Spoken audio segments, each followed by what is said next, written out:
আমার নাম রিয়া। আমার বিয়ের 2 বছর হয়েছে। প্রথম বিবাহ বার্ষিকীতে এই ঘটনাটি ঘটে।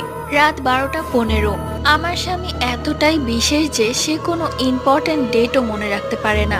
ঠিক আমাদের প্রথম বিবাহ বার্ষিকীর ডেটটাও সে ভুলে গেছে। কয়েকবার কল দিয়েছি, ফোন বন্ধ। আমিও রাগ করে আছি। এটা কোনো কথা? এই দিন নিয়ে আমরা কত প্ল্যান করেছি। ফ্রিজে কেকটা এখনো রাখা আছে। ভেবেছি সে আসলেই কাটবো। ঘরগুলো খুব সুন্দর করে সাজিয়েছি। হঠাৎ করে কলিং বেলটা বেজে উঠলো। আমি গিয়ে দরজা খুলে দেখি আমার হাজবেন্ড। আমি কোনো কথা না বলে রাগ করে গাল ফুলিয়ে ঘরে এসে শুয়ে পড়লাম। আমার হাজবেন্ডও কোনো কথা না বলে আমার পাশে এসে শুয়ে পড়লো। রাগে আমার গা কাঁপছে। কই এসে সরি বলবে তা না। একটু পরেই আমার হাজবেন্ড কল করেছে। আমি ভাবলাম ও ফান করছে। আমি কল ধরলাম। কল ধরে ও বলল, সরি বাবু, রাগ করুন, আমি খুব জ্যামে পড়ে আছি। কথাটা শুনে আমি সঙ্গে সঙ্গে ঘুরে তাকিয়ে দেখি কেউ নেই।